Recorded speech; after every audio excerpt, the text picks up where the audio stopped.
RPS PGT विद्यार्थियों का स्वागत है। आज से हमारा टॉपिक है राग का टॉपिक है। आज नया टॉपिक करें। आपके प्लस वन के सिलेबस में 4 राग है, भैरवी, जौनपुरी, बिहाग और भीम पलासी। तो सर्वप्रथम हम भैरवी राग कर रहे हैं। भैरवी राग आपके बीच में हम कर रहे हैं। तो सब भैरवी का मैं दोहा आपको लिख कर दिखा रहा हूं। भैरवी राग का दोहा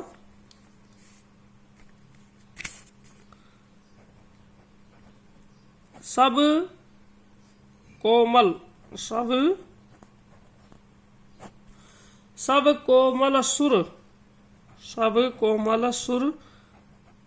भैरवी, सब कोमल सुर भैरवी, संपूर्ण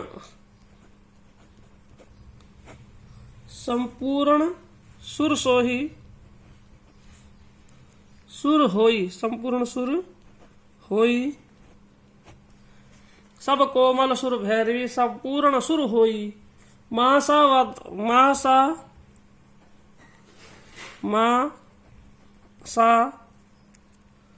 वादी संवादी, मासावादी संवादी, मासावादी संवादी हैं। सब चाहे कोई।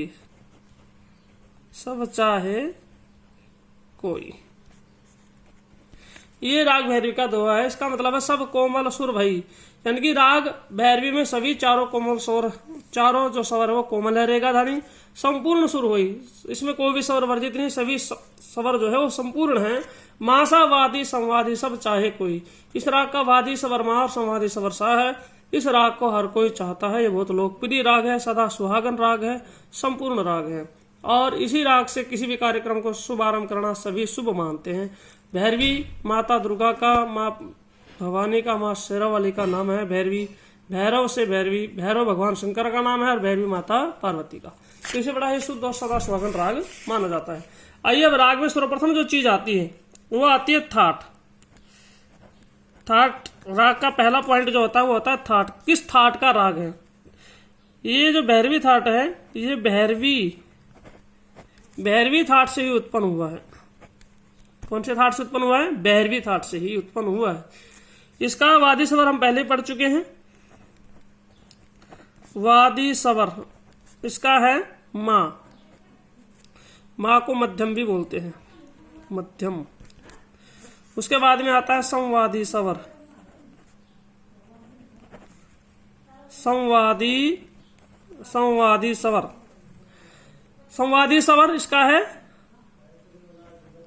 सा। देखिए हम पहले ही पढ़ चुके हैं। थाट वह स्वर समूह जिसमें राग उत्पन्न करने की क्षमता हुआ थाट कहलाता है, जिससे राग बनते हैं। वादी स्वर जो है वो स्वरों का राजा होता है। राग रूपी राज्य में राजा का ऐसी संज्ञा दी जाती है। तो ये जो अधिक प्रयोग किया जाता है राग में वो स्वर है वादी स्वर। संवादी स्वर जिसे मंत्री की उपाधि प्राप्त है राग रूपी राज्य में, इसका प्रयोग मध्यम स्वर से कम प्रयोग इसका किया जाता है। इसके बाद में अगला जो आता है, इसमें आता है राग की जाति। अगला पॉइंट हम ले लेते हैं, राग की जाति क्या है। हमने पढ़ा भी था राग की जाति, राग में लगने वाले स्वरों की संख्या राग की जाति कहलाती है। तो इस राग की जाति है संपूर्ण।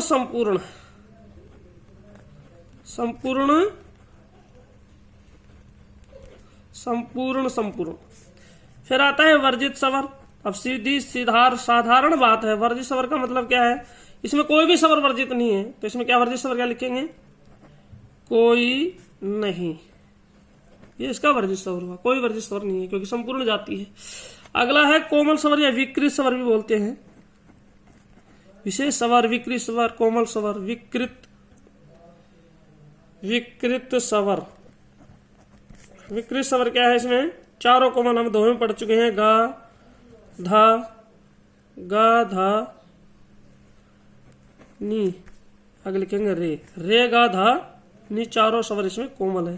कोमल को दर्शाने के लिए नीचे लेटी रेखा लगाई जाती है। हम स्वर में पढ़ चुके हैं। ये सारी चीजें आपको पढ़ाई जा चुकी है। थाट किसे कहते हैं, वादी स्वर किसे कहते हैं, संवादी जाति, वर्जित स्वर और विकृत स्वर, कोमल, रेगा धानी स्वर। उसके बाद में आता है इसका समय, गायन समय। गायन समय, गायन समय है प्रातः काल, प्रातः काल इसका गायन समय है। वैसे ये सदाबहार राग है, किसी समय भी गाया बजाया जा सकता है, लेकिन नियम अनुसार इसका समय जो है प्रातः काल है। और अंग अगर आप लिखना चाहो यहाँ पे एक पॉइंट लगा सकते हैं, अंग वह है उत्तरांगवादी, उत्तरांगवादी राग। ठीक है, अब इसका हम परिचय पढ़ते हैं। क्या पढ़ते हैं? परिचय। आइए परिचय पढ़ते हैं इसका। इन्हीं मेजर पॉइंट का हम परिचय बनाएंगे। कैसे परिचय? ये बनाने का तरीका सिंपल है, सीधा सीधा लिखें। राग परिचय, यह राग भैरवी थाट से उत्पन्न राग है, उत्पन्न हुआ है। इस राग का, इसे थाट जन्य राग भी कहते हैं। जो राग अपनी थाट से उत्पन्न होता है उसे आश्रय राग या थाट जन्य राग कहते हैं। जो अपने नाम वाले थाट से उत्पन्न होता है उसे थाट जन्य राग कहते हैं। इस राग का वादी स्वर मध्यम माना गया तथा संवादी स्वर षड्ज को माना गया है। इस राग में कोई भी स्वर वर्जित नहीं है, इसलिए इस राग की जाति संपूर्ण मानी जाती है।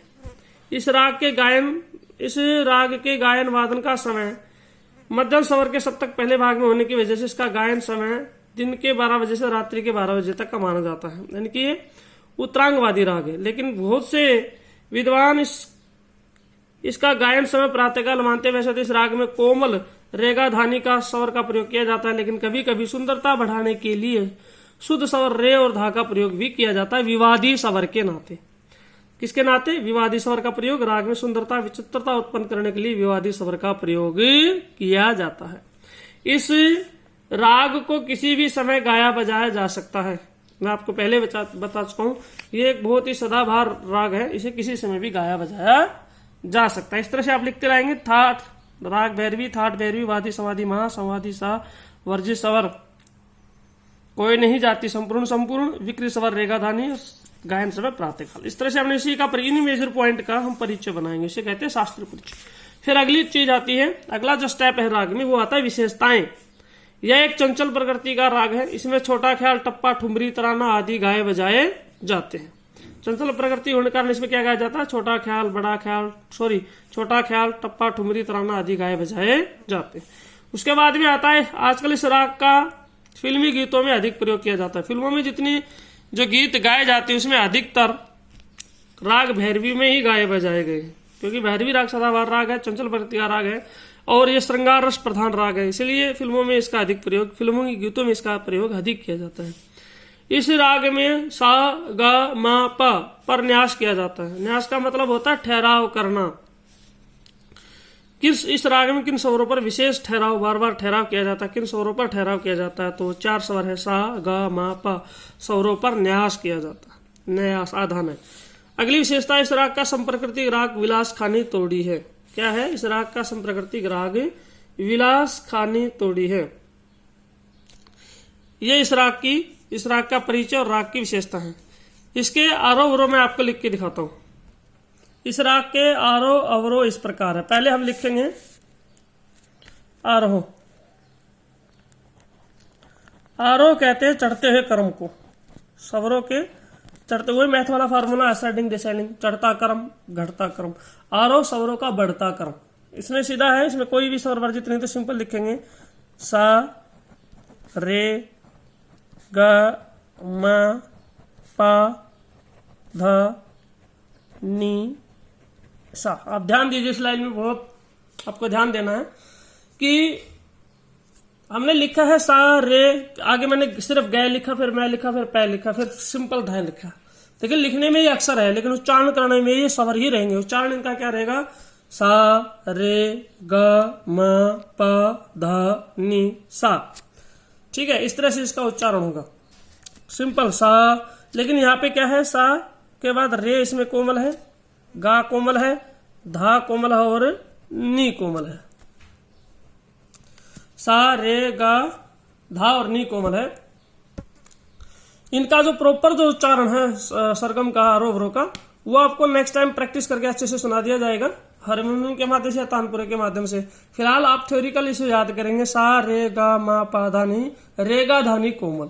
और लास्ट का जो सा है, हमारे हिंदुस्तानी शास्त्रीय संगीत में 3 सप्तक होती हैं, और लास्ट की जो सप्तक है वो है तार सप्तक। ये मध्य सप्तक थी, मध्य सप्तक के बाद आती है तार सप्तक। तो तार सप्तक के ऊपर बिंदु लगाया जाता है, ये साथ तार सप्तक का है। ठीक है, उसके बाद में आता है अवरोह, उतरता क्रम। अवरोह इसी का उल्टा होता है सेम, जैसे 1 2 3 4 5 5 4 3 2 1, ये असेंडिंग डिसेंडिंग का फार्मूला मैथ का, वही चीज यहाँ पे आएगी। यही तार सप्तक वाला सा पहले आएगा, सा नी ध प म ग रे सा। विशेषता धा को, गा को, रे को और नी को, यानी कि रे गा धानी को चारों को कोमल करेंगे, तभी ये राग बनेगा भैरवी। सा के ऊपर बिंदी का ध्यान रखें। आरोह के लास्ट सा के ऊपर बिंदी और अवरोह के फर्स्ट सा के ऊपर बिंदी, क्योंकि ये तार सप्तक के सा हैं। ये आपको विशेष ध्यान देना पड़ेगा। इसके बाद जिससे राग की पहचान होती है, राग का मुख्य स्वर समूह, जिसे राग को पहचाना जाए, पकड़ कहते हैं उसे क्या कहते हैं? पकड़ कहते हैं। राग की पकड़ क्या कहते हैं? राग की पकड़। अब ध्यान से लिखिएगा पकड़ इसकी, बहुत सिंपल सरल पकड़ है। मा ग सा रे सा, मा गा सा रे सा। आगे आएगा फिर कोमा लगा दीजिएगा, ध नी सा, धा नी सा। ध्यान दें, गा कोमल, रे कोमल, धा कोमल, नी कोमल, लेकिन यहाँ पे ये मंद्र सप्तक के स्वर है, धा और नी नीचे जाएंगे। ठीक है, मा गा सा रे सा, धा नी सा। ये था आपका राग भैरवी। राग क्या था? भैरवी। एक बार संपूर्ण अच्छे तरीके से देख लेंगे दोबारा। पहले हम लिखेंगे राग का नाम, फिर थाट, वादी, समाधि, वर्ज्य स्वर, गायन समय, विकृत स्वर, राग का समय। उसके बाद में लिखेंगे राग परिचय। राग परिचय के बाद लिखेंगे राग की कुछ विशेषताएं हमने बताई थी बीच में। फिर उसके बाद आरोह अवरोह पकड़ अच्छे से लिखेंगे। ये था राग भैरवी। इसको अच्छे से लिखेंगे, नोट करेंगे और इसको याद करेंगे। और इनका जो उच्चारण है स्वरों का, जो प्रॉपर उच्चारण है सर, ये आपको मैं नेक्स्ट टाइम प्रैक्टिस करके अच्छे से आपको हारमोनियम पे करवाएंगे। धन्यवाद। इसको लिखें, राग भैरवी।